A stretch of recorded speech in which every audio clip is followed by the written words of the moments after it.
each other. And if at times we fight, it's fun making up at night. I know this love of ours will last forever. More and more every day, our love grows in every way. You're my rainbow and sunshine forever. After all the years we've had, through good times and bad, I keep on loving you more and more. I love you, I love you. Our dreams will all come true, 'cause we really want them to. If troubles come along, we'll laugh about them. As long as you love me, we will have eternity. The simple truth is I can't live without you. More and more every day, our love grows in every way. You're my rainbow and sunshine forever.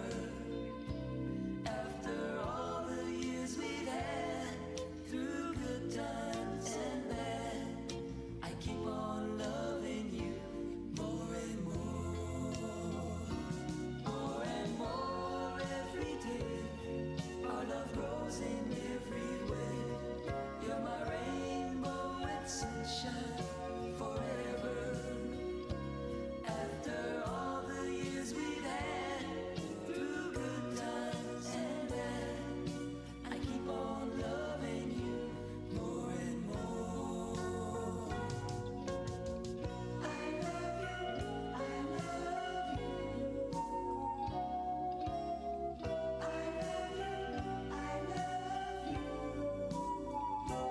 More and more every day, our love grows in every way. You're my rainbow and sunshine forever. After all the years we've had, through good times and bad, I keep on loving you more and more. I love you, I love you more and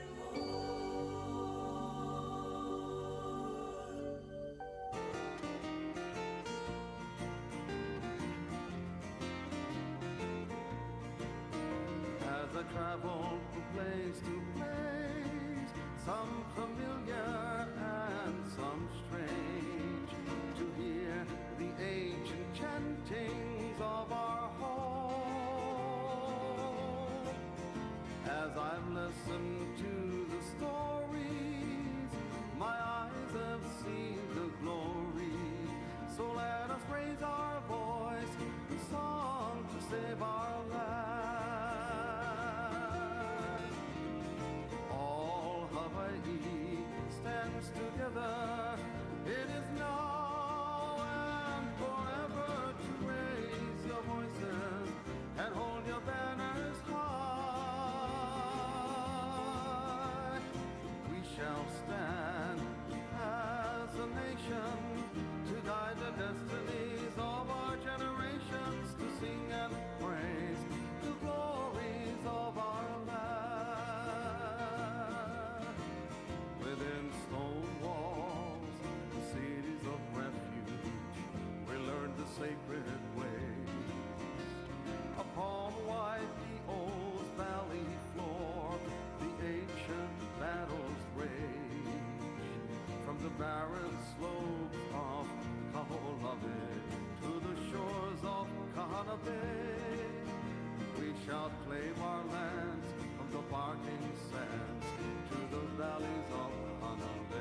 to order.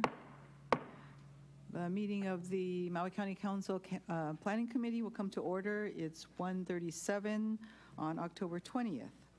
And thank you, members, for being present. And can I ask everybody in the room to please silence their noisemakers?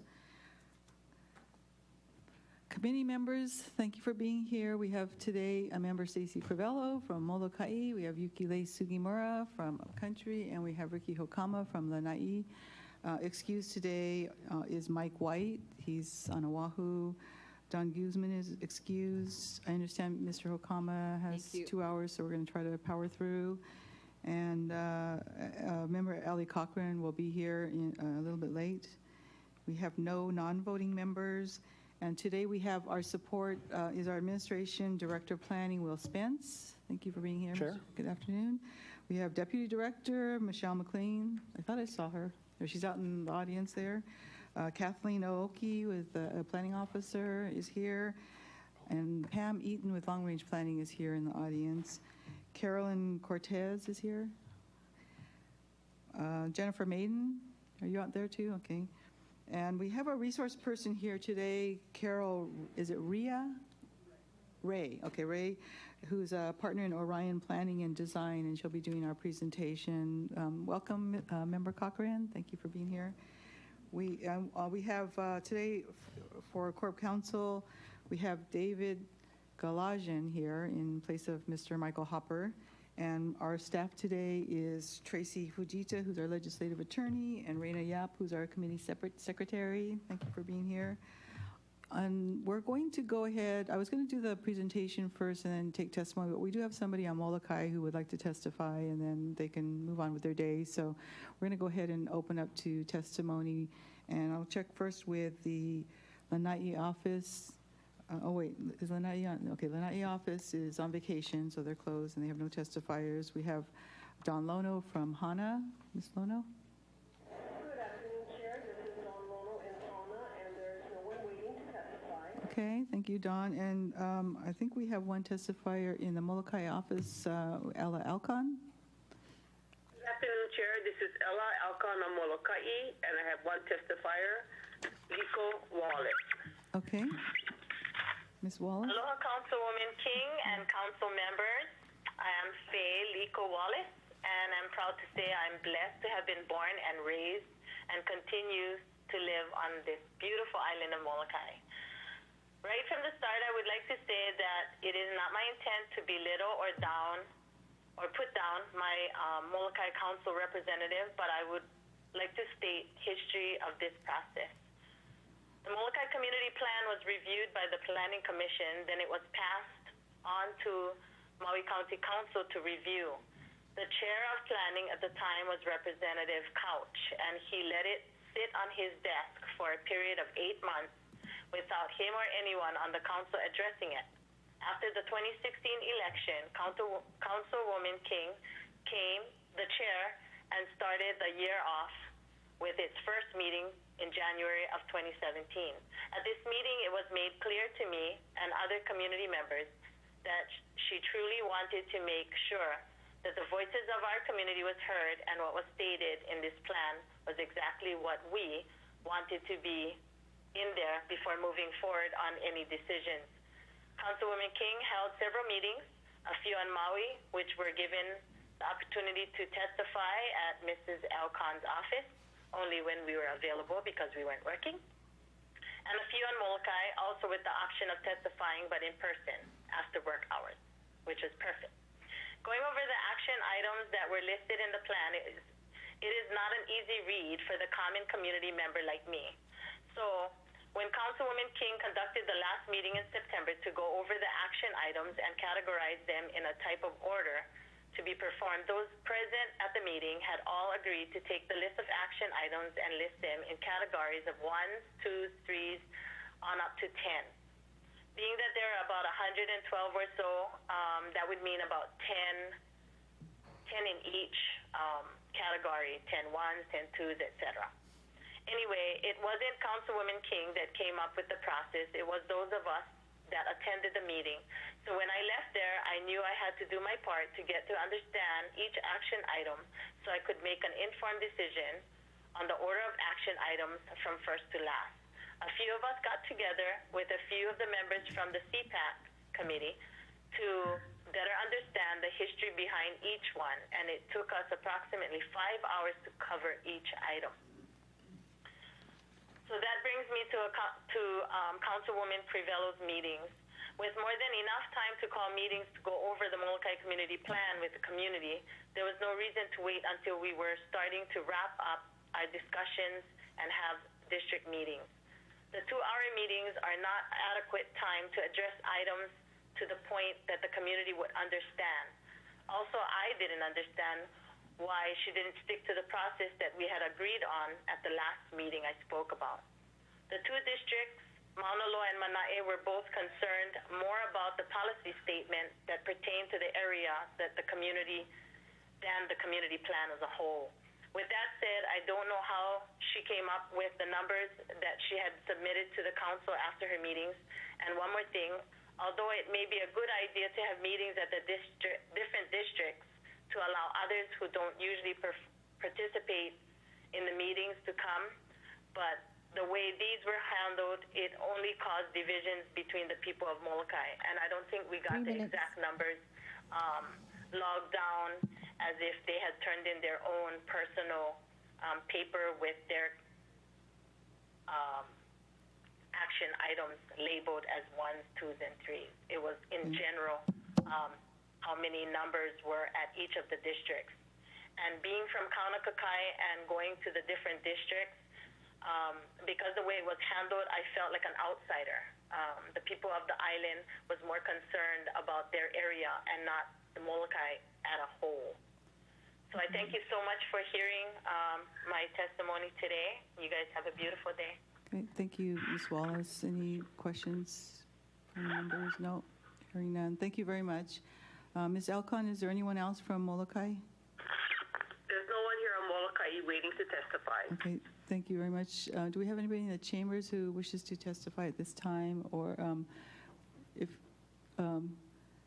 you're also welcome to wait if you want to hear the presentation first, but okay, great, thank you.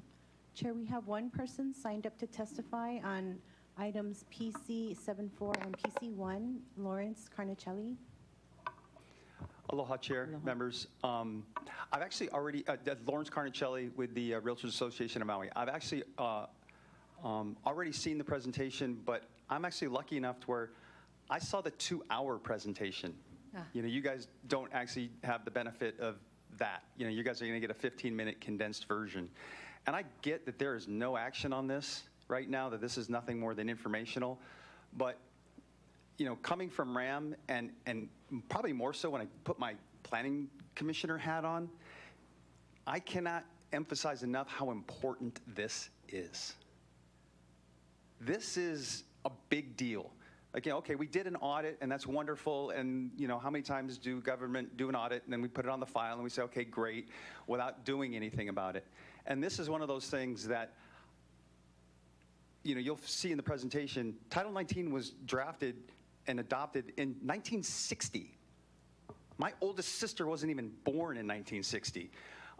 This is just something that is, you know, we talk about affordable housing, we talk about the SCRH ordinance, community plans, you know, how all this stuff ties together. You know, you're not going to get the full breadth of it today, maybe, hopefully you will, but I think that this is something huge that, you know, when we come to February and we go back into budget next year, to actually take the time to understand that we need not just an audit, but we need a plan as to what we need to do moving forward as a community, as an island, as a county. This is just really, really big. And I don't want to sound like it's hyperbole or anything like that, but I don't want this to, you know, I'll get back up in budget, right? And I'll probably do this again. I'll go, remember back in, what is it, October, you know, last year? This is just a big deal, and I don't want it to just go swept under the rug, and a wonderful presentation and great, and we got good pictures, and we, you know, the light bulb went off on a couple of things. So I just wanted to emphasize that, and I appreciate it, Chair. And that's all I'll testify on today. So I appreciate the time. Okay, Aloha. thank you so much for being here. Members, any questions from Mr. Carnicelli? Okay, I appreciate the words, and I did give the auditor a half an hour today to do a presentation. But I understand, and all of, just to let you know too, all of the members have the full presentation in their possession. So so if it becomes necessary, we can try to do the full presentation. I just wasn't able to get quorum to be here that long at this meeting, but I really appreciate your input. Oh, and I get that it's 2 o'clock on a Friday. You know, it's just like, so, but no, I appreciate it. I appreciate the members being here and you taking the time to do another additional meeting to have this. So thank you, Chair. Okay, thank you. All right, I'm going to go ahead and leave testimony open in case there's anybody after the presentation who wants to make any comments. And I will turn it over at this point to our auditor, Carol Rhea, who's going to do the presentation, or is Director Spence going to do this? Yes, Madam Chair, okay. I would love to give just a brief introduction. Okay, great. And I know some of the members have heard this, at least a portion of this before. But one of the reasons I wanted to do a zoning audit is I've never heard anybody say that they're satisfied with the way our zoning system works. Not from the environmentalist community, not from the development community, and most certainly not internally with our staff planners and those who do our plans checks, et cetera. So knowing our code is very old, I'm like, okay, we can keep on patching it, or we can look at, actually find out what we need to do with it so it's usable for everybody and it does the things we want it to do. And looking for somebody to come and audit our code, and it's not an audit that looks at the individual projects and everything. Those may be examples of things we need, but it's actually an examination of our code altogether. In looking for a consultant to help us with that, I wanted diversity and I wanted national experience. There's absolutely nothing wrong with our local consultants. They're extraordinarily smart with what they do, but I wanted a broader perspective. I wanted a national perspective. And so that's what we looked at our RFP to look to our RFP to attract those kind of people. We did get proposals from a number of national firms, but not only did this firm come in with, the right numbers, but they came in and at least to me, a primary factor to me is a lot of the national firms came in and said, we know what you need, and we just need to apply it to you. And this was very different from the Orion Group, who came in and said, we can do this for you. We're here to help. We're here to help you discover what your needs are and what fits best with Maui County. So that's where we started with this. The group that we have is quite experienced. Carol Rhea Phillips, to my right, she is just immediately the past president of the American Planning Association.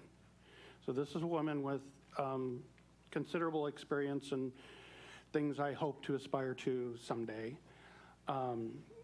We also have, and she's from Huntsville, Alabama, and a fellow AICP, which is a grade above AICP. We also have Mr. Bob Barber, originally from Tennessee, now from Mississippi. Allison Malk from Helena, Montana. Joanne Garnett from Sheridan, Wyoming. And she is also a past American Planning Association president. And then we have Julie Beth Hines from San Diego. So they've seen big towns, little towns, everything in between, the regional politics of everything. And so and between them, they have about 114 years of planning experience from around the country. So I'm really happy that this group has come to help us and make recommendations to us. And with that, I'll just leave it to Carol. Okay, let me just say that your name on my sheet says Carol Rhea, but it's Carol Rhea Phillips is your last name? Yeah, if you got got the green. Oh, I'm sorry. Yeah. Actually, my legal name is Carol Ray Phillips, but I go by Carol Ray professionally. Okay. Just, it's, Okay, just didn't want to get that wrong. no. Thank you. You're, thank you, Will, and thank you, Madam Chairperson and council members. It's my honor to be here today to represent my team in what the work that we have been doing to, as Will said, help Maui County and take a really good look at your Title 19 and how it is functioning or how effective it is in accomplishing what the goals of a zoning code are. I do have an abbreviated presentation, and I appreciate the gentleman's comments, and I do encourage you, if you haven't had a chance to really look through the full presentation, there are a number of action items in there. But what we did today to help with your time and give you adequate time to ask questions if you have questions is we did scale back on the number of recommendations to the very large recommendations that came out of our audit of Title 19. So to get started, I think it's really good for us to review what the purposes of zoning are. From its very inception in 1926 with the Standard State Zoning Enabling Act, zoning was seen as a tool to implement plans to be adopted in accordance with a comprehensive plan. That language is in, I believe, every state enabling law. But it also serves other purposes. It serves to safeguard public interests. It serves to preserve and protect community, to protect public and private investment. And more recently, we've seen that zoning has taken on an even greater role in some respects to encourage better development than just the minimum that can occur. So we start with the concept of what actually is an effective zoning code. And I think this is a really important question. But in our opinion, an effective zoning code is first a code that's supported within its organization. That means it has a very clear and respected role within the organization. It implements plans and policies. And I can't overemphasize that enough, since that, again, is one of the very foundational reasons that zoning exists. It has consistent and predictable processes, ones that the folks involved in the process, both from the applicant standpoint to the boards and commissions that are involved, to the public who depend on zoning to provide some measure of assurance of what could happen, that it is to them a predictable and consistent process. It's a code or a process that allows a reasonable amount of flexibility. Without some flexibility, you can't really accommodate change. And as we know, the world is changing. It uses graphics to convey concepts. Older codes often had no graphics in them. They were completely text-based.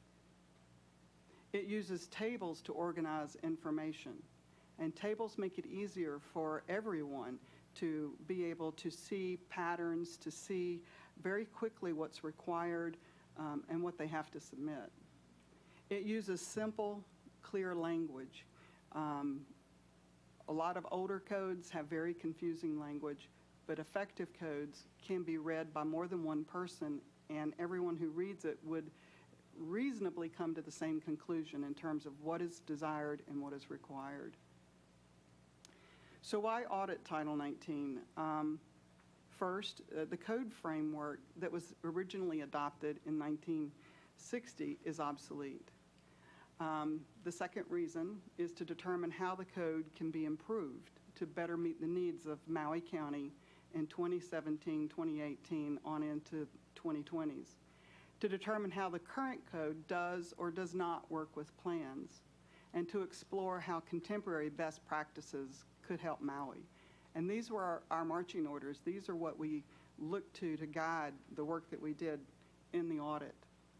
So we take a look at just how old Title 19 is. Hawaii becomes a state in 1959. Shortly thereafter, in 1960, Maui adopts Title 19. That was the last comprehensive review of the code. In 69, we had the first moonwalk, and then in 71, the first microprocessor. IBM introduced the PC in 81. Windows was released in 85. Form-Based Codes Institute convened and became an entity in 2004. And the first iPhone came out just 10 years ago in 2007. And here we are today auditing Title 19 in 2017. I think, you know, looking at this timeline, we can all agree there's been a significant amount of change in the world since Title 19 was originally adopted and last comprehensively reviewed. So what have we done to date?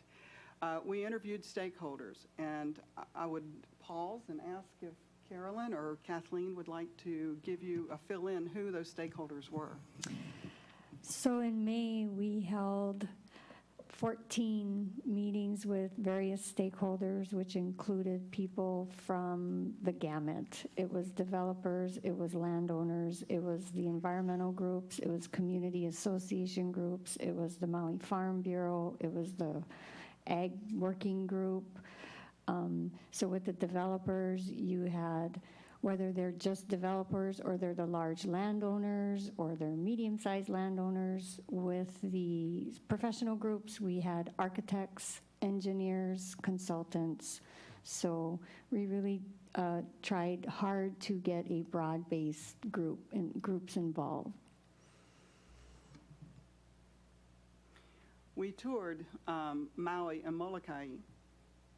We conducted user surveys, both internal and external. We reviewed the codes and the plans and myriad documents that feed into or have impact upon Title 19. We developed a key issues and best practices list. We are still in the process of adding to the best practices list based on the feedback that we received with our stakeholder meetings just this week. And finally, we drafted our initial recommendations to bring to the stakeholders and to you here today and to the staff to check and see, you know, if we were on target, if there was anything significant that we left out that we need to look at. So the survey, again, as I said, we surveyed both internal and external users of Title 19. And this slide shows you we had 61 total internal users and 122 total external users who responded to the survey request. A number of the internal respondents were staff, but we did have 8 planning commissioners and 5 members of the Board of Variances and Appeals and 5 members of the Urban Design Review Board, as well as 1 elected official. The external, 37 design professionals, 27 interest group members who have self-identified as interest groups, and 23 who just selected the other category, and 50 builders and developers. So, like I said, I have boiled down our recommendations into really 3 pots that we felt like capture the bulk of what we were trying to, what we presented to our stakeholders and to staff, and what appears in your more extended presentation, but we think captures the bulk of what we would suggest that you consider. So the first, our finding is that Title 19 is outdated and it doesn't implement your plans. I don't think that this is a surprise to many people. It would be very difficult for a code that was last really envisioned in 1960 to be implementing plans that were adopted in the 90s and the 2000s and all the way up to today as you review the Molokai plan. And I can't overemphasize again how important it is that you have a code that implements your plans. In my profession and in the world of planning and zoning, what we see is that plans, when planning is done correctly, it really represents the views and the vision of the community. And if your code is aligned with your plan so that it is implementing your plan, then you are getting on the ground what people have envisioned and many times have spent sometimes years trying to envision and develop in their community plans or in your overall countywide policy plan. So if your plans are aligned with your code and your code is kept up to date so that it can implement those plans, then it takes a lot of the pressure off of zoning, in the sense that the community is getting what they had planned for, what they had envisioned, and so there is trust there. They trust that the zoning process is working and things are happening the way that they truly want. But you are also getting the development that is going to ensure that you have the Maui of the future that you need and you want.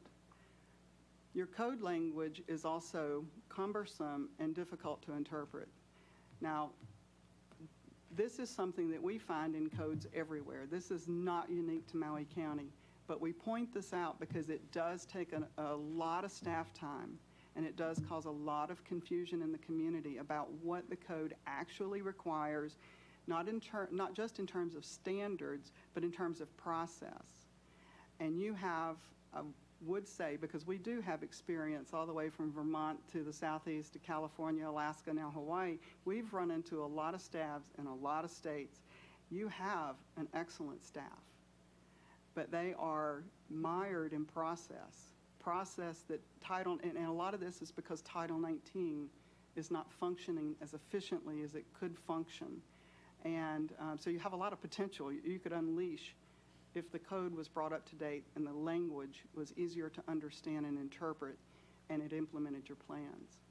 So our recommendation is that you rewrite Title 19. I don't think continuing to patch the code is the right direction to take. It's obvious where patches have occurred to try to help the code implement the community plans through the project districts. But what that does in some cases is cause more confusion with the overlay of process and the fact that sometimes the standards don't line up. So we think that a rewrite is what you should shoot for. Some more findings. Many plans aren't current. I don't think that's surprising to you.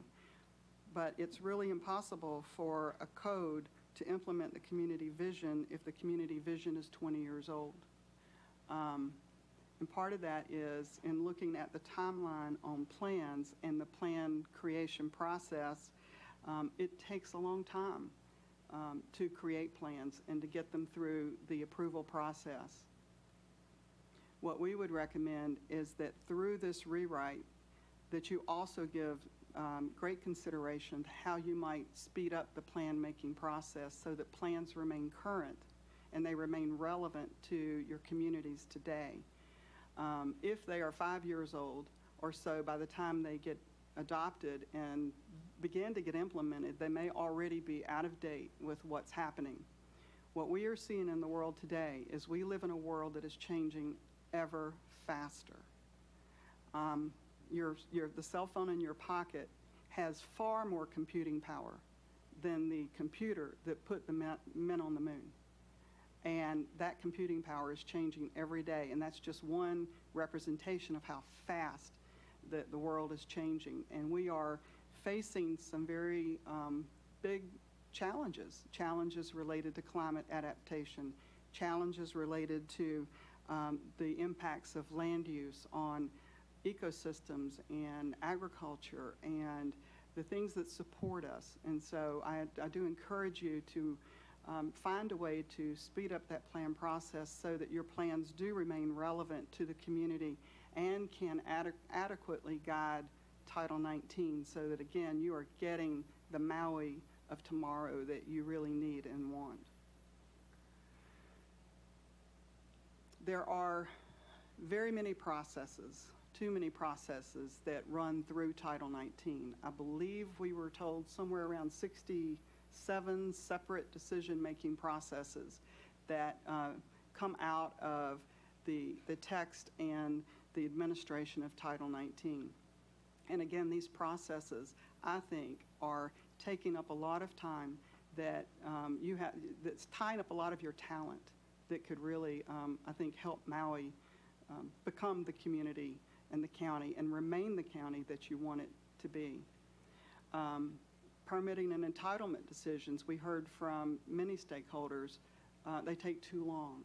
When we run into permitting procedures that run into years, that's when we start to really perk up.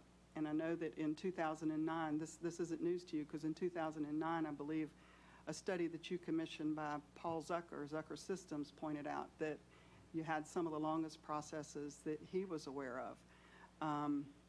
So I do encourage you through the rewrite of Title 19 to find ways to streamline your zoning decision-making process, whether that decision-making process is administrative, or whether it's legislative, or whether it's quasi-judicial. And this is not in any way an attempt to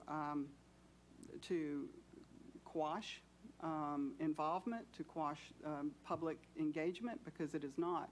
But again, if Title 19 is actually implementing plans that have gone through the extensive public engagement process that they should go through, then you can be assured that Title 19 is implementing those processes.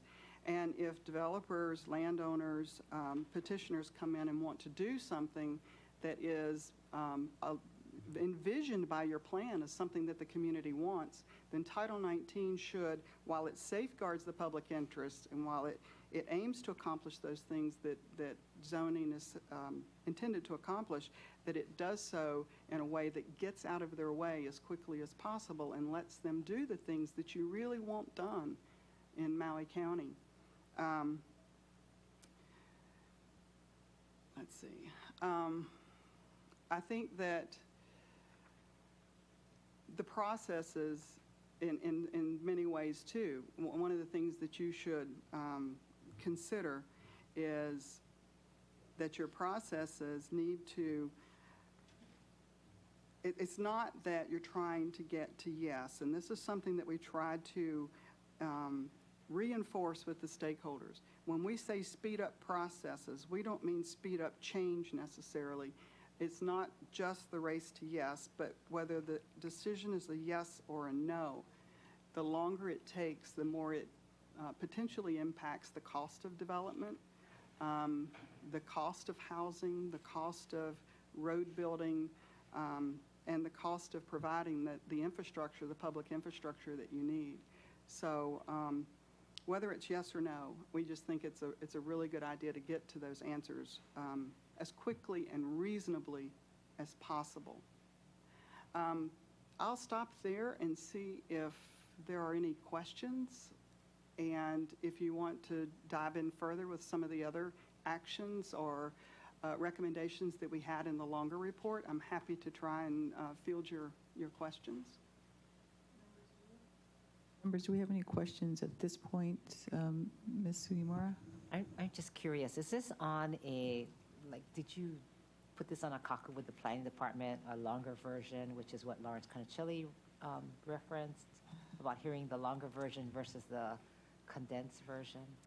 If I may, the version that we presented to the stakeholders had 80-some slides, maybe 90. We went into a lot more detail about the feedback that we got from stakeholders, the survey feedback.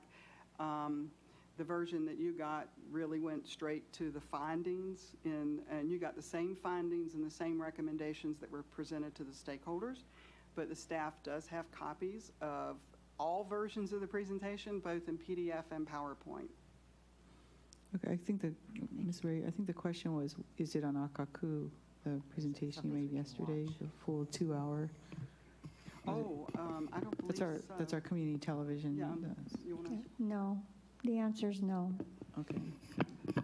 So we have it in a, just a PowerPoint hard copy, I believe. I apologize for not understanding. That's okay. We don't expect you to know all of our Hawaiian names over here. I guess one of my questions is your recommendation is for a complete rewrite. Well, just given what we have and what you envision after going through this audit of where we might be at the end of that, what is your estimate of how long that would take, and if that process would in some way repeat some of the processes you went through to do this audit? Okay, very good question. Well, typically, these processes take, sometimes when we work on codes for communities. We can do it within a 12 to 18-month process. LA County, or the city of LA is currently rewriting its code right now, and they are doing it on a 3-year time frame. So if that's any guide, somewhere probably between a year to 3 years would be very typical. So that we would, one of the things that we're going to be working with staff on is preparing a scope for the next phase of this, which is going back out to RFP to solicit interested firms who would want to come in and help you do this. And one of the things we'll be doing in that scope is suggesting a timeline and suggesting a budget.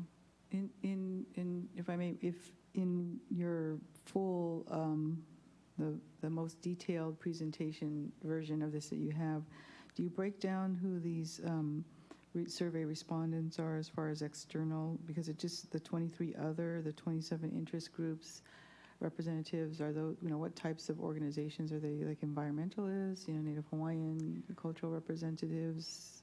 We did not do that in the presentation. However, the surveys were administered by SurveyMonkey, and all of that information, as much as they were willing to give us, is captured in the SurveyMonkey files, which, again, are in the Dropbox that we share with staff. And it's in Excel form as well as SurveyMonkey's PDF. Okay, Director, you have a comment? Madam Chair, I would just also like to note that they did go out to the Sierra Club and Maui Tomorrow, and the different community associations. It was a broad base trying to gather information.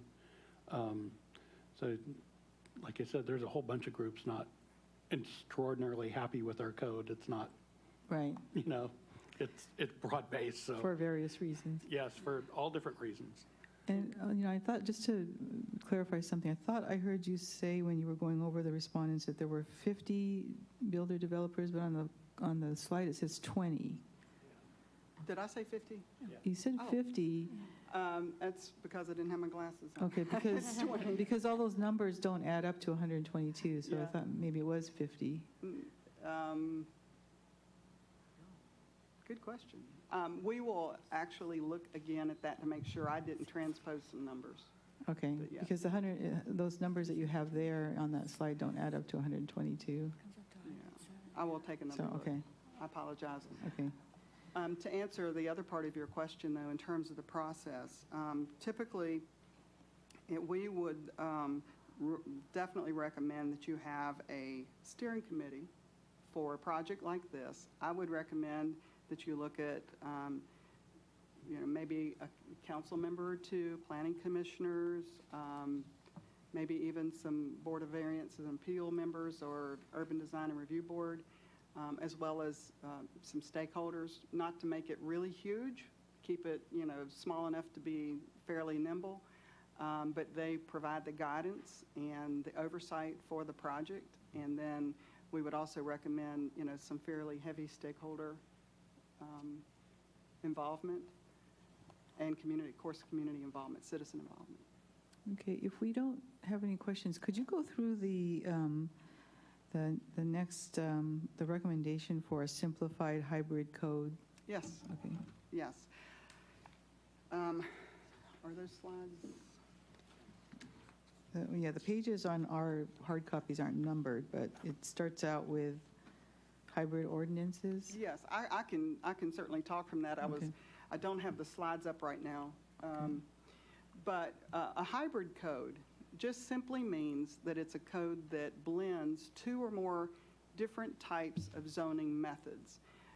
What you have currently is, and I apologize for the jargon, but it's known as a Euclidean zoning ordinance. That comes from Euclid, Ohio, not the mathematician. But it simply means a zoning ordinance that uses and use districts as its basic foundational elements. There are form-based codes that really emphasize form. You have performance-based codes that are usually based on a fairly complex rating system, But they really get at, saying we don't really care what the uses are as long as the impacts are addressed and mitigated. Did you find it? Okay, thank you. Okay, and then you have codes that really are incentive-based codes, and I have never seen a totally incentive-based code, because it simply means we're only going to use carrots to get what we want. But what you have, you already have a hybrid code.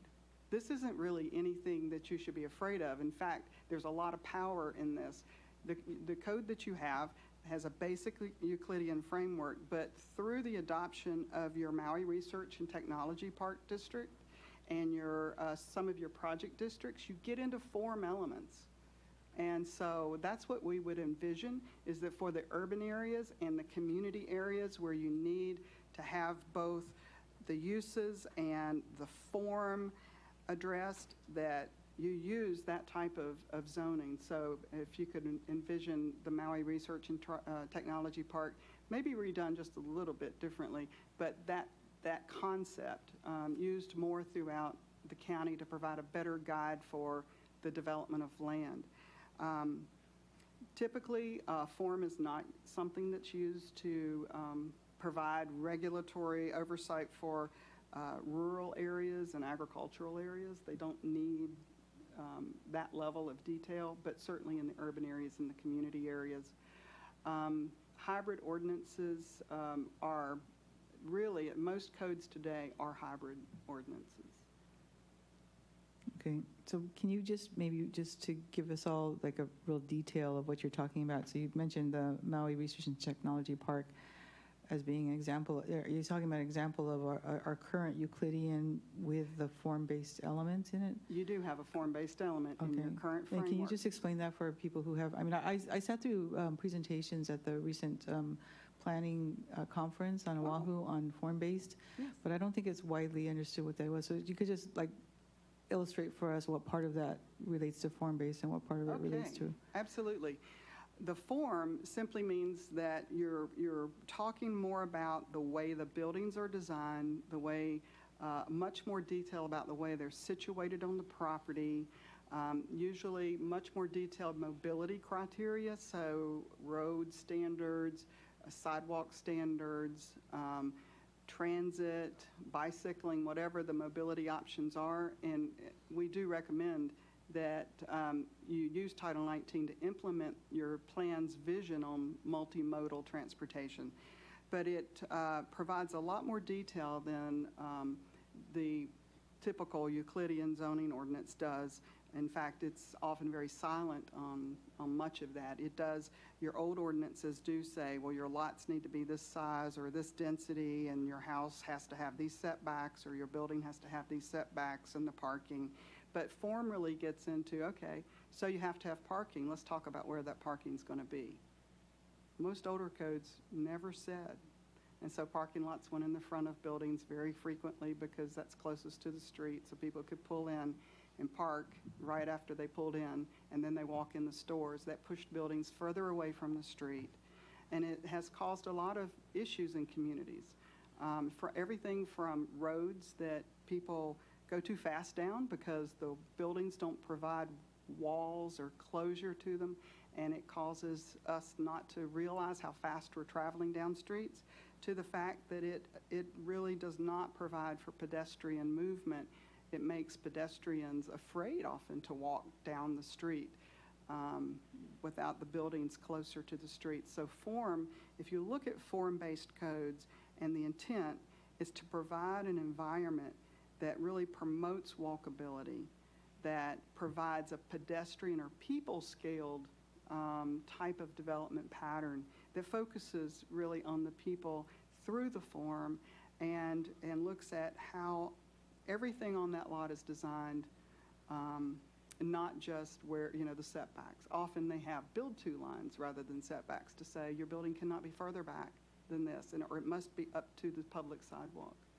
So it really gets into a lot of issues that The old ordinance doesn't. So if you look at the Maui Research and Technology Park District, you'll see some of these criteria.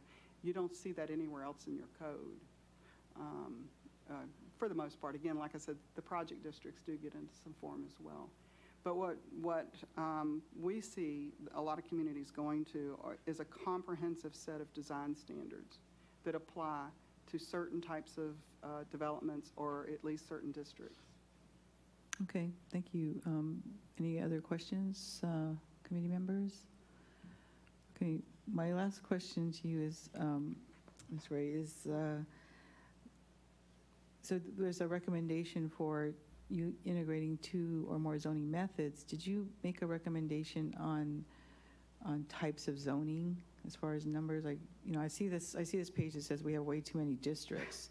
Yeah. I don't know that that's relating to exactly zoning, but I mean, I agree with you in some respects. I just don't know how we would consolidate those without taking some things away from some areas, and then I don't know if we have to pay for those as a, I know there's something about downzoning where you have to pay for whatever value you're taking away from somebody who, if you're taking a higher zoning, downzoning it, then you're taking some value away from that property owner. But do you have those types of recommendations in here as well? We did not provide hard recommendations on these are the zoning districts that you need. That really would come in the next phase when folks really roll up their sleeves and start hammering out what is it that Maui needs. Because, we provide best practice examples from all across the country on a number of the key issues that we identified in the audit, but there is not going to be anywhere else on earth that you can look to for a code that tells you how you need Maui's code to look. Maui needs to be very unique to Maui County, Maui County's needs. So I can't tell you that right now, but what I can tell you is in looking at the list of districts, as an outsider, as a professional planner, my first question was, why do you need 4 hotel districts? Why do you need 2 apartment districts? It's been a long time since I've seen an apartment district, since zoning typically can't regulate ownership, but rather it talks about multifamily, if anything. Park district, that's one that was interesting to me since parks are often permitted and encouraged in all zoning districts, not just a single district. And so one of our recommendations would be to take that district out and enable parks everywhere. Maybe parks with standards, surely, but encourage that in any district. So those are just some examples, and we did talk about those types of examples in our presentation with the stakeholders. Okay, I appreciate that, because I think when you start talking about those examples, it makes it a little more real to some of us who are involved in planning issues. Ms. Sugimura. So I'm just looking through your presentation, and there's no page number, but one of the interesting things under specific actions, it talks about encourage missing middle housing options. Yes. It's very interesting. I mean, we've been going through some great work through the Ms. Crivello's committee on for housing, and we just passed this morning some legislation. We have more coming through, so I'm just curious, what does this mean as it relates to zoning? Okay, a great question, and we did speak to that. One of our recommendation areas had to do with affordable housing. Title 19 touches on affordable housing, certainly impacts affordable housing, we believe. It's, as you point out, there's a whole different policy or code that deals with affordable housing in Maui, so it's only a piece of the puzzle, Title 19 is. But one of those pieces is, are you providing a full range of housing choice, some of which may be more affordable for folks? And so that's often called the missing middle, because zoning has dealt fairly well with low-density housing and high-density housing, or at least it's addressed it. But the middle-density housing is often gone. It disappeared. And so this is an illustration. It's not my illustration, but it is an illustration of what one person envisioned missing middle. I would actually probably take the duplex out, since most of the codes I work with do allow duplexes.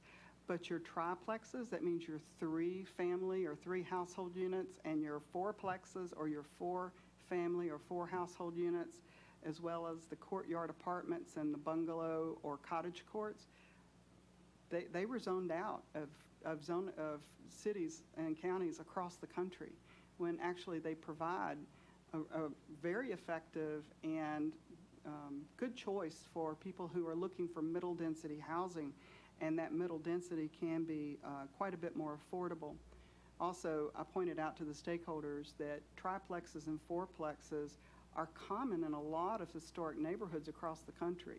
So the fact that they got zoned out is interesting, because these historic neighborhoods show that when they are designed properly, they fit in really well with single-family detached dwellings. One last question. So is there a reason why you excluded Lanai? I think you went to Maui and Molokai, but I didn't hear you say Lanai. Maybe I missed it. You did not hear me say that, but I do hope to get there before I leave this time. And they'll be included. Thank you for asking that, because I had that in my notes as well. So I'm going to just ask one more question, and I'll if there are any more questions, we'll let you go. But when you say it's zoned out, I mean, I know we have townhouse structures here, and I was just having a conversation with some folks in Kihei at South Point, which is kind of like this townhouse idea, or I don't know, maybe it's a courtyard apartment, but they're zoned residential / hotel. So is that what you're talking about? That the zoning isn't correct? I mean, because we do have these structures, these types of housing. You do have some of these for sure. You do have townhouses. You do have multifamily. The live work is just mostly, that means residential above workspace or retail space. So I don't know how much of that you have. I think you have maybe some downtown here, Wailuku. Did I see that? A little bit, okay. So that's what I meant is when I say zoned out, it means that zoning at some point in time in the past was written or rewritten in many places to exclude the triplexes, fourplexes, cottage courts, and bungalow courtyard apartment situations. Not so much the townhouses and the duplexes. We see those a lot of places. But it's that real core area, that from the 3-family to the higher density, even like the bungalow courts are single-family structures, often on property that's owned together, like maybe communally, or some very small lots. Okay. Thank you for that answer. That's it. Any more questions? Ms. Sugimura, did you have another question? Fine. Okay. Members? No, Mr. Hokama? Not a question, Chair, just an observation for me in my perspective. I would agree, it's time for us to review Title 19. But for me, I look at it in a more different perspective, and I found it interesting that nothing was mentioned about its relationship to taxation and our ability to generate real property revenues through appropriate zoning. So that's a concern for me, because for me, zoning should be supporting taxation in my perspective. So hearing some of the things that were shared, I'm not too open to it, because I really don't care about the 48 states. What we need is the historics of why this county chose to do certain type of adjustments to Title 19 and what was happening in our county at that point in time. Okay? Planning should have all of that historic information, whether it was the downturn in the Asian economy, 80s and in the 10 years ago, whatever it was, we made adjustments in taxation with the current zoning, or whatever was zoning at that point, to reduce impacts to our permanent resident tax base. So I think we need to be aware of why we made certain decisions. Yeah, maybe for someone who has no clue of our history, would say, why did they have so many park designations or apartments? Well, there's a reason. Okay, and go find out what was that reason before you come tell me make a change.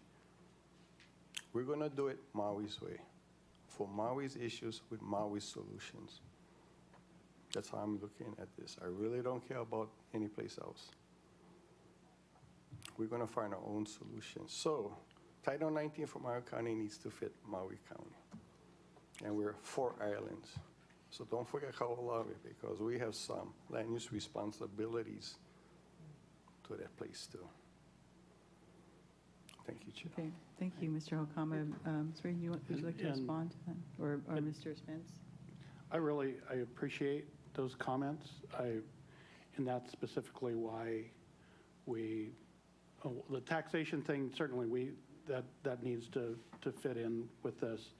But the other reason, and I said earlier, one of the primary reasons we selected this firm is because they were not telling us how to do it. They said, we would like to help you.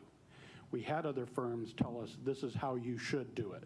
And that was a big fat turnoff for me, because what fits in this county does not fit anywhere else, not even in the state.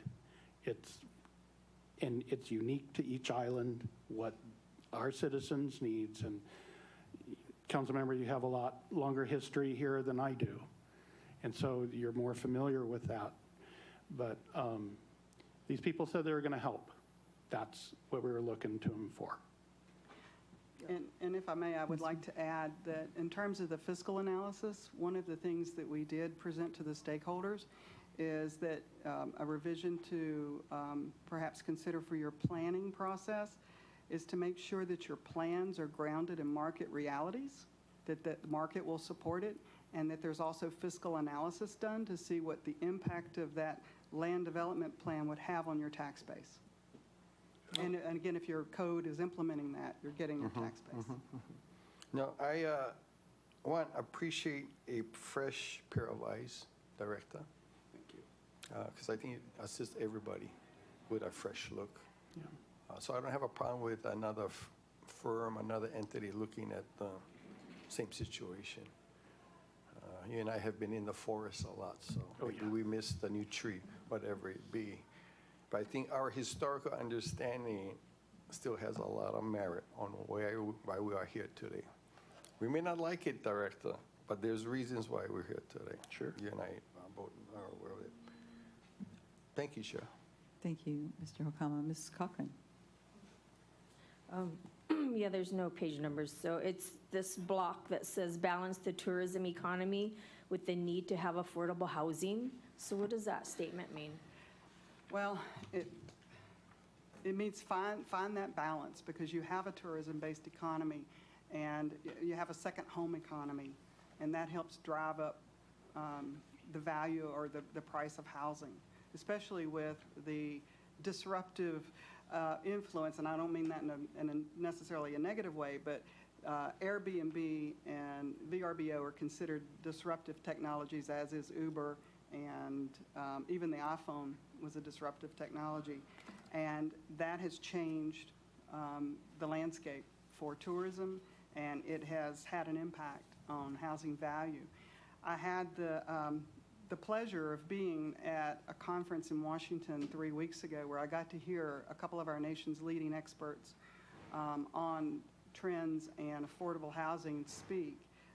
Richard Florida, who's a professor at the University of Toronto and an adjunct, I believe, at Columbia, and Ryan Avent, who writes for The Economist. And they did address affordable housing, and so I took the opportunity of going up to them and speaking to them personally and saying, do you have a best practice example of affordable housing, somebody who's doing it really well in a tourism-based economy?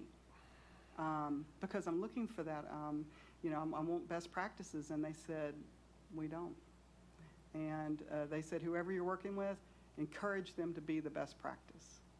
So I wish I could give you a roadmap to what that means. We put that in there to simply encourage you to try to find that balance, to find what you can do to address the affordable housing issue, because it is impacting communities and neighborhoods in Maui. You done, Mr. Hokama? Yeah, I apologize, Chair. Since she responded to Ms. Cochran's question, I just thought of something to that they made in their presentation. I've tried to minimize the impact, what I consider negative impacts of stacking in our zoning categories. You've made comment that it doesn't really serve our benefit, our purpose. So is that still a common practice with other jurisdictions, allowing stacking? I wouldn't say it's common, but we do find it, especially in jurisdictions that have codes from the 60s and the 70s, because it was a common technique back then. Right. And even in the town of Sheridan, Wyoming, where we've worked with them on a plan and they're getting ready to rewrite their code, they found a stack zone that allowed just about everything. And what they are finding is that it has discouraged the best development practices. They actually had, I believe it was Home Depot, looking to come into their community, and they actually took the time and trouble to come and tell the planning department, we're not coming there because there's no certainty for us. We like to invest ourselves in our property. We're going to invest millions of dollars in developing this, yet we have no certainty on what could come in next to us. We want certainty. And so when we've looked at other communities, we're seeing that pattern. And so it's not to say that you should, have only an industrial district, because actually we say that most of your districts, you should look at having mixed districts. But it's making sure that the uses that are in that district complement each other and provide some assurance to people who are investing their dollars there. And that came from a potential investor in a property in that area? Yes. Because when I brought up my proposal, the development committee was the one that didn't support it, to get rid of stacking. And part of my issue with stacking, again, as part of this review under this agenda item, that irks me a lot is exemptions and permits for allowing non-permitted uses. Okay, so you folks have a comment on those type of, whether we should eliminate exemptions and permits to retain the integrity of the zoning category itself? Because we bastardize all our zoning categories by giving exemptions and permits for non-permitted uses. And we don't even follow consistent amount of times we allow a permit, whereby I think we give de facto zoning. And I would say that my response to that is, we see that, you're not alone, but we see that when codes become no longer connected to the community, they become dysfunctional, people find ways to try and work within the system. In some cases, you see variances just increase like crazy because the zoning is not meeting the needs of today. So in your case, I would say that is, to you, that's the canary in the coal mine. What is the phrase, please? The canary in the coal mine. The coal miners used to carry canaries to tell them when the air went bad. So if the bird died, means get out of there. Yeah. So that's your canary to tell you that it's time to take a new, fresh look at Title 19. And no, I don't recommend that you throw everything out of Title 19, but I think you need to go through everything in there and make sure it's what you want, what you need, and it's functioning the best way, most efficient way for the county. Did you give the department a comment on our current status of interim zoning? Well, no, I'm just curious. I mean, this is something that's of a concern to all of us, not only the department, but to the members. So I'm just curious if you gave them some type of comment. And I did see a recommendation in here to eliminate interim zoning. So I mean, interim is pretty much 60 years old already. Yeah, I was going to say, if you look on that timeline that I shared, interim actually started in 1958. I believe it's when you first adopted it, I read. And it was to exist until a plan was developed. Correct. So that then you would come back and, in accordance with that plan, rezone the property. So even then, Maui County had, this plan code relationship, but you never came back and rezoned it.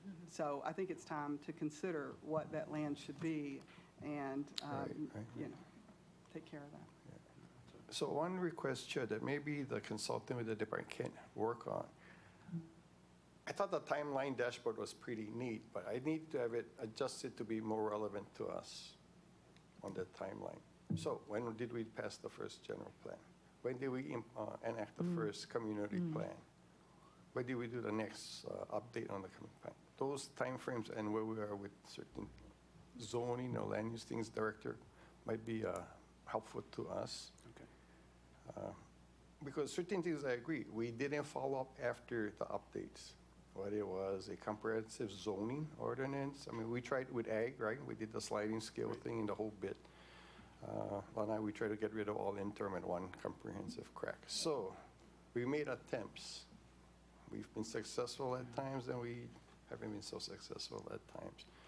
But I think if we tie it back to this county, the timeline, maybe we can get a better appreciation of where we might want to go, how fast we want to go, and how much it's going to cost us to get there. Okay. Thank you. And Director? I so appreciate the comments on interim zoning. Interim for 60 years, it doesn't seem too temporary to me. And my opinion is we should go through each community plan as we adopt them. And Lanai was first. I'm not too aware of, there's some things we're not going to zone that certainly should go through the process. But you have existing uses. You have I don't think you have a whole lot of interim on Lanai. Not anymore. Yeah, it's, I think maybe in the conservation area, and we need to have, aside from this, what we're talking about here, we need to have the discussion of unzoning interim in state conservation. Molokai, I know we have a lot of interim, and we still have it scattered around here on Maui, here and there. But yeah, if you want to me, interim is the ultimate stacked zoning, where you can do a hospital and you can do one house per 6,000 square feet, and churches and schools and universities and beekeeping and everything else. It's way past time to zone according to our plans. So, Mr. Spence, do you think it's possible to beef up that timeline and put those other events in there when each community plan was developed, when some of these other,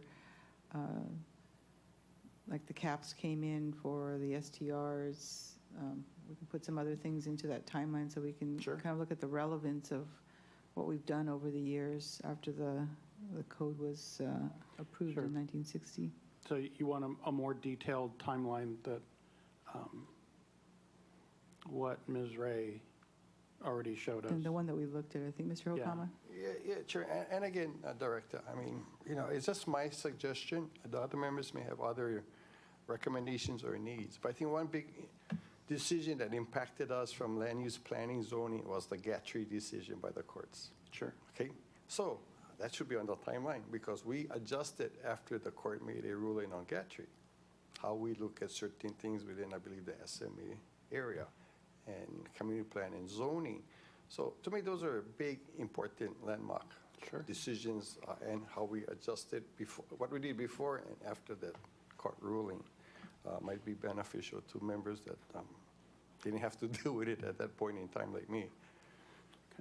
And if you want to do like an overlay, that might be helpful, an overlay over because of, the timeline about how old Title 19 is, and do an overlay of some of these large events that happened that affected it. I think I might almost suggest two timelines. One that they already have that gives an overall view of, a context of history. But then if we go through and we say when our community plans were adopted and when all these adjustments were done, it's going to be a very busy timeline. And it's going to show patches. And again, maybe something you can work with the chair to kind of keep, because I think some of the key things that we need to be aware of is, in the early 60s, when the state decided we're going to go and classify into 4 main areas through the Land Use Commission, right? That was a big thing in the 60s, right? Yeah, because I remember that real clearly when state went to classify the whole state in 4 categories.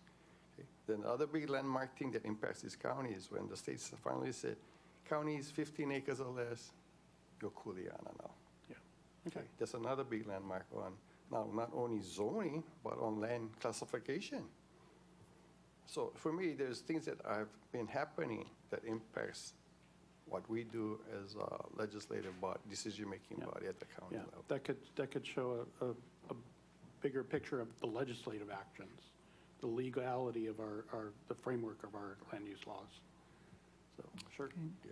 Okay, thank you. Thank and you. from the land of interim zoning, Ms. Crivello. I think Mr. Spence hears that echo whenever he sees me. So I wonder if with that interim zoning, if you have any, when you say undesirable outcomes, you know, for me, it's costly for old-time residents Right. when they need to subdivide or do something with their lands that have been generational. It becomes costly for the landowner who are generational. In your opinion, or in coming out with that undesirable outcomes, what are you saying? The interim zoning, it's, as I said, it's like the ultimate and stacked. About the only thing it doesn't allow is, or the two things it doesn't allow is businesses and hotels. It allows everything else. Okay, so if you're talking about certainty of what's going to go in next to you, and your property or your neighbor's property is zoned interim, you have no certainty. On the other hand, you cannot subdivide interim zone land. So the example with Molokai, here you have a family who is trying to resolve their estate issues, longtime family, multiple generations on, you know, on your island, constituents of yours, and it's really easy to spend a couple $100,000 in 5 years of your time trying to get your property rezoned to what you've already spent enormous amounts of time to adopt in your community plan. Right. So you cannot subdivide interim land, and that creates the hardship for the individual property owners. Right. And thank you for saying that, because I've worked with families that are experiencing that. I wanted to also, if I may, Chair, Sure. in line of that slide where it says key findings summary, there's mentions a couple of things there. Historic buildings face obstacles under Title 19. Traditional Hawaiian land use practices and building are not evident. Can you expand more on those two? Yes, ma'am. Sorry, I can't find the slide, but I do, I'm familiar with those slides. The first one, thank you. The first one simply means that you do have historic districts.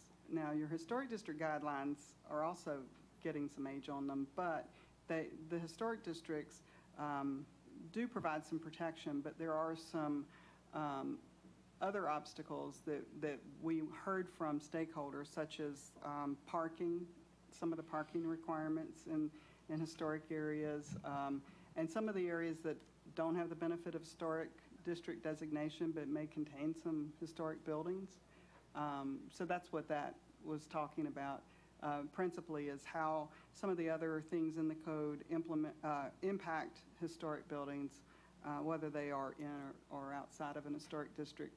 The other is that I think all of your plans, at least that I can recall, and you have, what, 12 or 13, all of them talk about protecting traditional Hawaiian, or pursuing traditional Hawaiian land use practices, or at least protecting the traditional Hawaiian, promoting traditional Hawaiian building and protecting resources such as old pathways. But the only place that I remember seeing mention of those in Title 19 was in some of the project districts, which isn't surprising since those have been put in place to help try to implement community plans.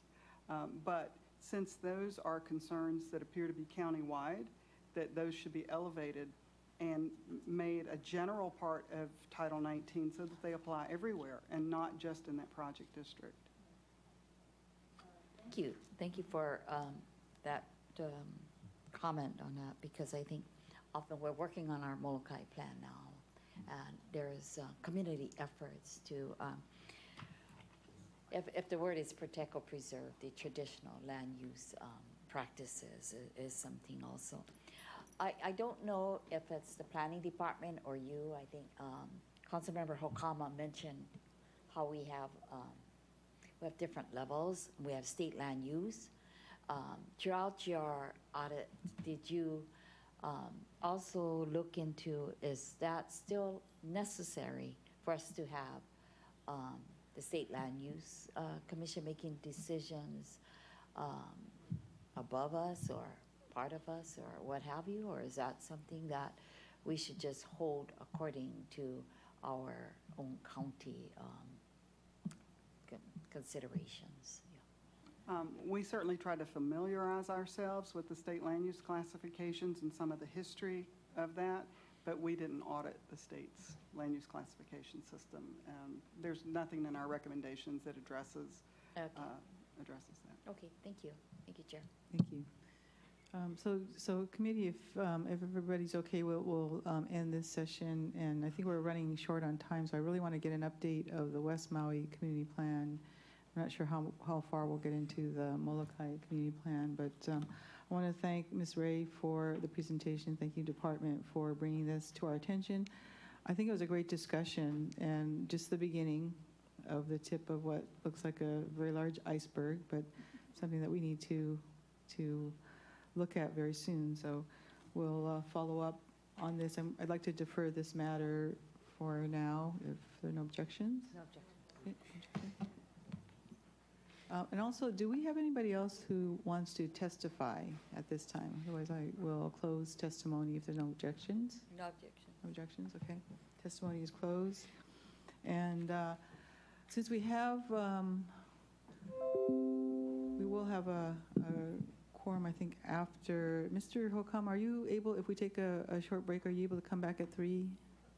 Yeah, I'll be here until about 3:30. Okay, so we'll take a short break right now. We'll come back at 3, and then we'll start with the update on the West Maui Community Plan. All right, short break. Thank you.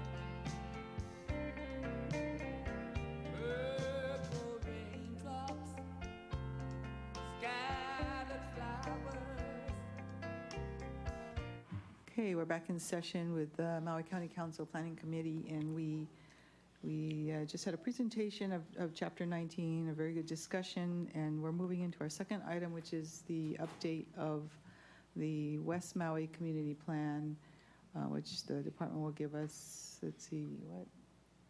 Ms. Eaton was going to give that update? Or? Okay.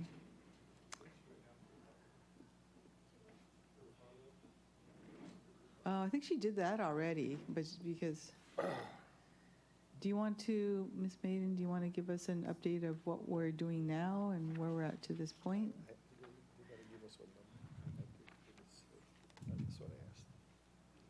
I'm sorry, Chair. Yes, I can.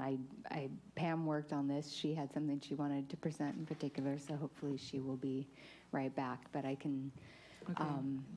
I don't know if you had a particular request, but I can let you know where we are at.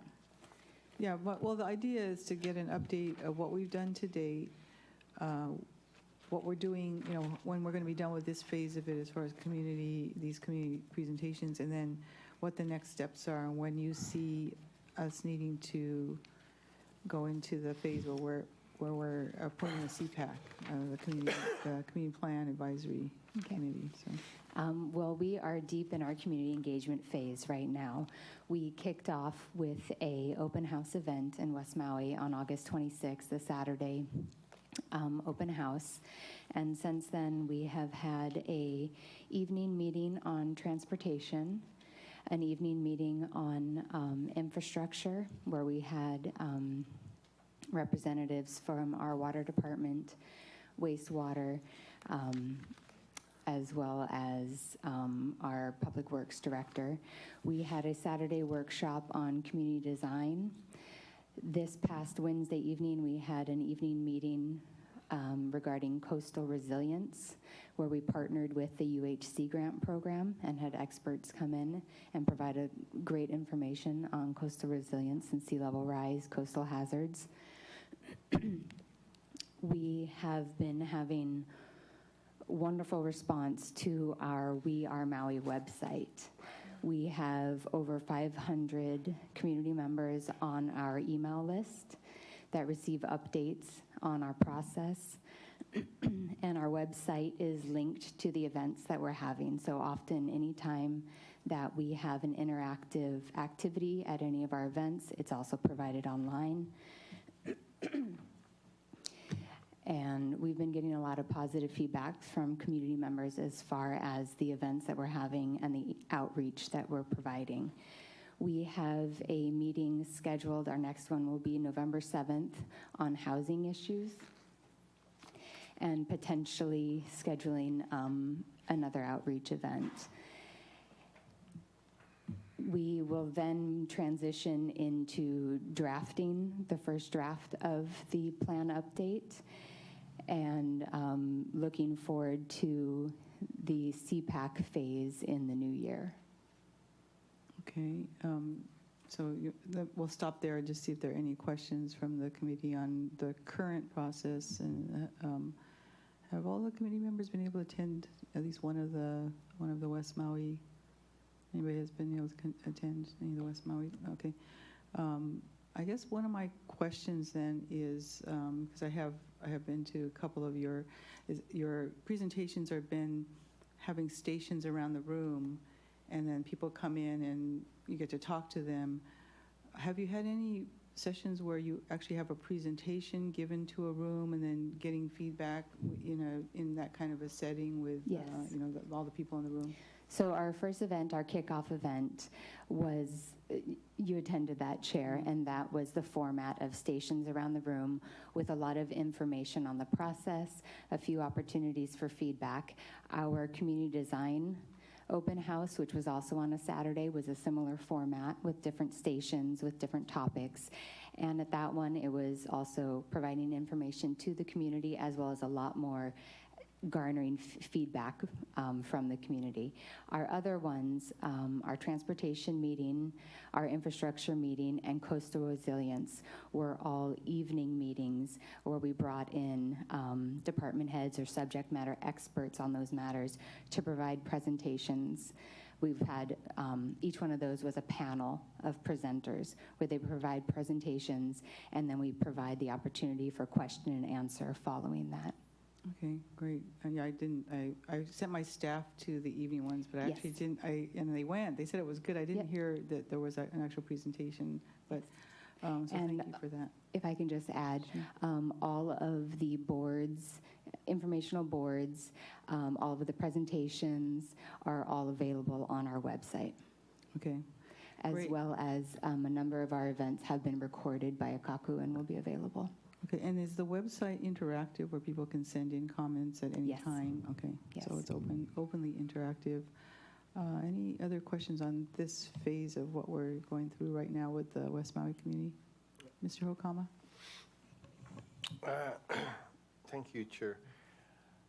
From the department standpoint, what can you tell our committee this afternoon, hearing that the mayor has chosen to redirect his priorities on which plan he wants to work on first, regardless of council's priorities?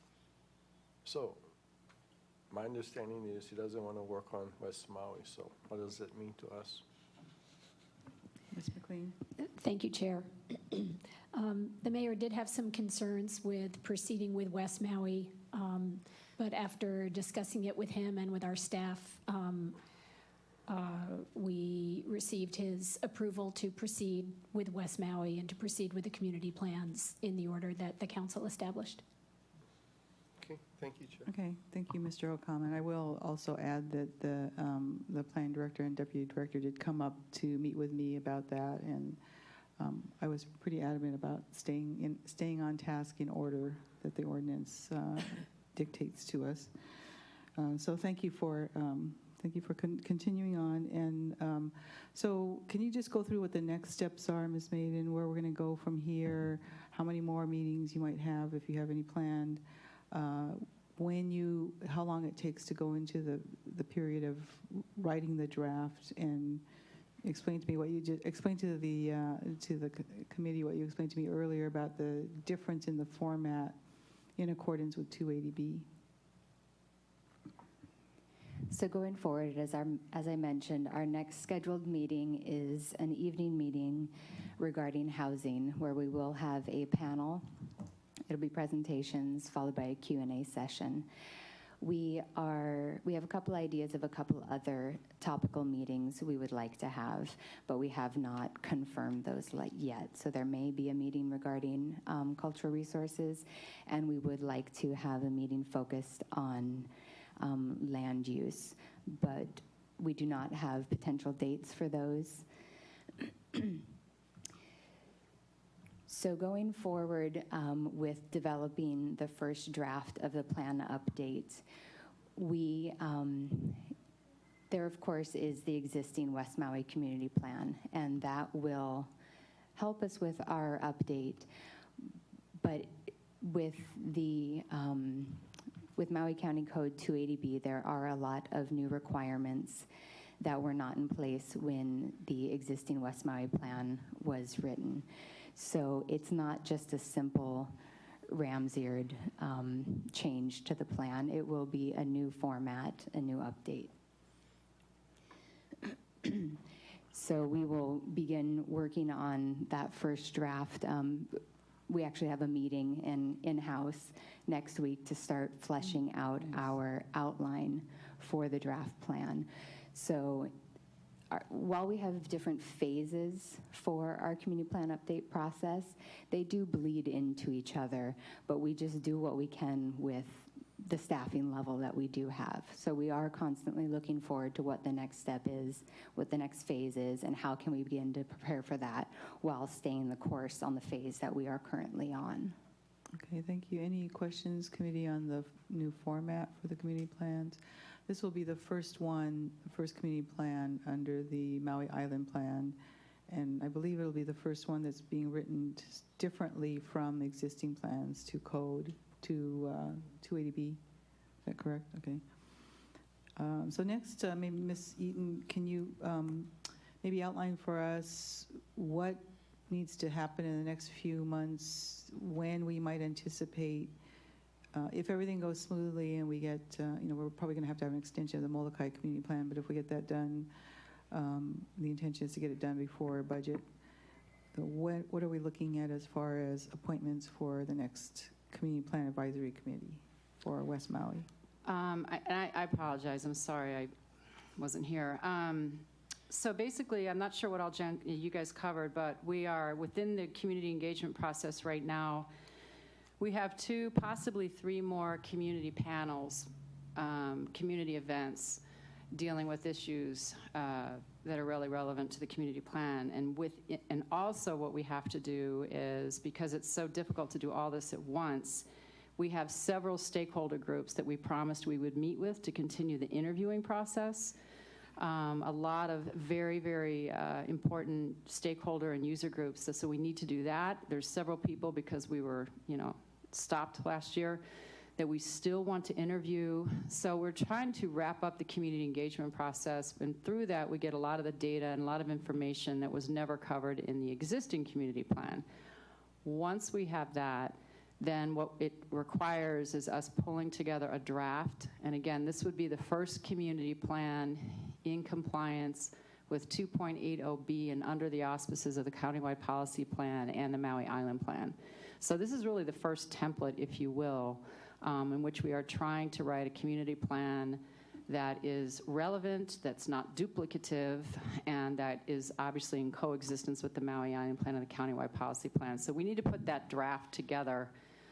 Ideally, when we do put the draft together initially for CPAC, we'd like to give them at least 3 or so weeks to actually review, read, and understand the draft. So I hope I'm answering your question, but essentially we need to completely change gears and really kind of sit down and write and develop the first draft of the community plan. Okay, I guess, so if you want to give, if your plan is that the CPAC members have to have 3 to 4 weeks to review it, then we need to appoint them first before we hand them a draft of a plan. So is there any kind of estimate on when we might be looking at needing to appoint CPAC members? I mean, you can appoint, I think the problem or the thing to keep in mind is the clock starts to tick at that first meeting. So 2 things I would say is that when you have that first meeting is when all of a sudden, boom, that's it, you're locked into a 6-month review with CPAC, which is why we are putting so much time and effort into doing these various community engagement events, workshops, interviews, and then presentations, as we're trying to get all of that done prior to CPAC being appointed. We're also trying to do that because a lot of people that show up, it would be nice that they would have this knowledge and information under their belt before becoming a CPAC member. And then the other thing we had an issue with the other plans is it's great because right now we are not under or dealing with the Sunshine Law. Because once you do, and actually I'm glad Core Council's here, once you do appoint CPAC, and I don't know if this means they become official only after that first meeting, but a lot of the stuff we're doing now, we could not do with CPAC because you weren't allowed to have more than 2 or 3 or however many members unless it was an actual CPAC meeting. And the thing to keep in mind with the CPAC meetings in that 6-month time frame is we're pretty much geared on looking at the draft, whereas right now we're looking at new topics, new information that has changed since the existing plan, and things, for example, like this week, we had a meeting and a professional panel come to deal with coastal resilience and climate adaptation. None of that is in the existing West Maui Community Plan. So we're trying to tackle these new housing, of course, is going to be huge. So we're trying to address those topics with the community. So that is what we're trying to do prior to CPAC being appointed. Now, I don't know if, for example, you just appointed the 13 members, and let's say there was a month or 2 months or so, I don't know what point they become official, and then they're all of a sudden in accordance with the Sunshine Law. I don't know. Right now, we have the freedom to have all these meetings without worrying about Sunshine Law. All right, so Corp Council, do you have a response to when that 6-month period starts? Does it start when they get appointed or when they actually have their first meeting, the CPAC? Well, are you asking whether the Sunshine Law would apply to them when they're appointed? Well, that too, but I mean, there's a 6-month period that the CPAC has to review the draft plan. Does that 6-month period start when we appoint the CPAC members, or does it start when they have their first meeting? As far as I understand it, it's when they have their first meeting. That's what triggers the timeline, not the appointment. Okay. However, once they are appointed, any interactions they may have, any discussions they may have, then would put them under the Sunshine Law, whether they have actually had that first meeting or not. So that's what we're concerned about, is because right now we can have the meetings, we can have the presentations, we can have this interaction, if you will, with the whole community. And of those people that are coming, I'm sure many of them would like to be on CPAC, but if they get appointed, then that's it. Then that means only 2 or 3 of them at a time can attend these events, as opposed to everybody being able to attend and provide input. Well, yeah, my understanding is if it's a noticed event, it's not going to preclude them all from attending. Is that correct? Yeah, it wouldn't be a CPAC meeting.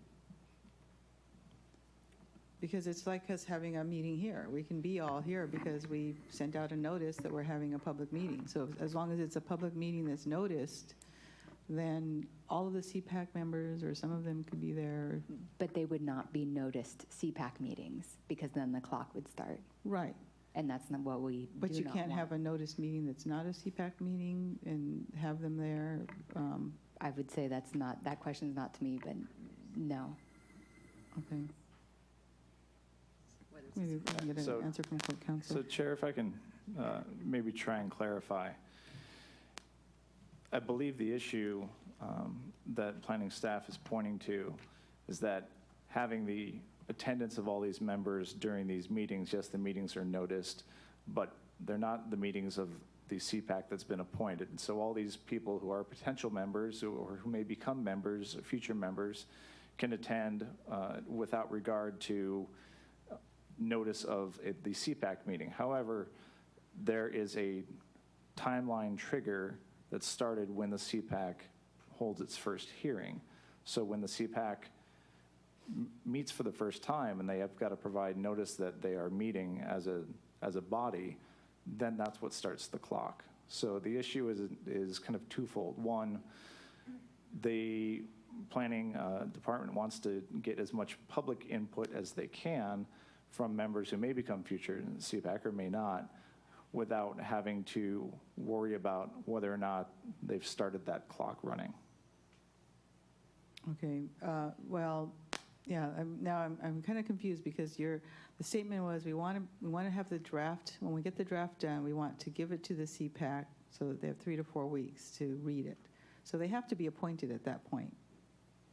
Because you have to know who these people are you're giving them the draft to. So that's what's my question is, at what point do you expect to be ready for that we would want to have these people appointed so you could give them that draft, give them the time. They don't have to necessarily meet until they've had time to read through the draft. Is there an estimate? I mean, you don't have to give me a date, but maybe a month. No, I think that's a totally fair question. So I would basically say, given our staff capabilities right now, I would work backwards. I know Jen tried to explain, that in terms of the Molokai Community Plan review going on right now, it takes, of course, staff effort. There's not just us showing up. We don't just show up. There's a certain amount of prep and development that we've got to do on our end. And at the same time, we're doing website updates, community engagement, all these other things, and research and so forth. I guess what we're trying to say is it's pretty much impossible, very difficult for us to do both, for us to meet, attend, and staff CPAC, and also show up at these meetings to do community plan review for Molokai. So our hope is that if this can be done by March, we can trigger CPAC right at that point in time. Okay.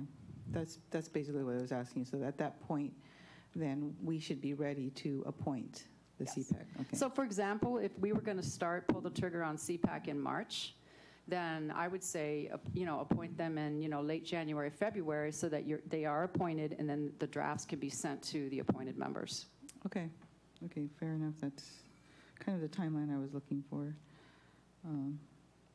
Members, any questions about the West Maui Community Plan update or the CPAC appointments? We will be having a discussion the next couple months about looking at qualifications for CPAC appointees.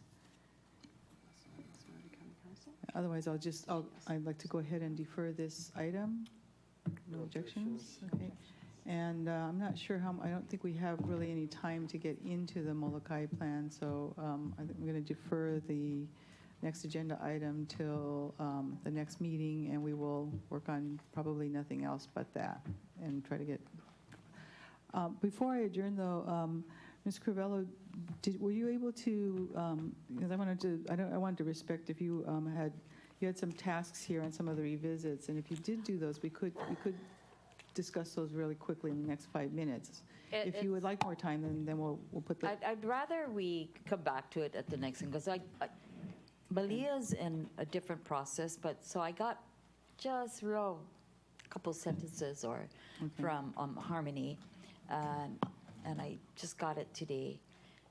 They would like to put more details in it. It's very, it's not in full details, but if not, this is what I will present, what I've received from. Okay, no, I just noticed, I didn't want to, I just wanted to respect if you had done that we acknowledge that. I have it, yeah. And hopefully in the next week or so, we will be getting the draft of Chapter 11, which is the West End chapter in the format, and so we can look at that as well. So we still have the revisits to do. We have, I think, 3 revisits on the maps. That should be short. We have Chapter 11, and then we have Chapter 12 to do. So We will probably next meeting also be proposing an extension for the community plan. Okay, any questions or comments? Thank you, committee members. Thank you for being here. Appreciate it. Adjourned. Make a beef stew heavy on the extras and a 2 scoop rice on the hamburger bun. Hot dog, kimchi, chili pepper, wow.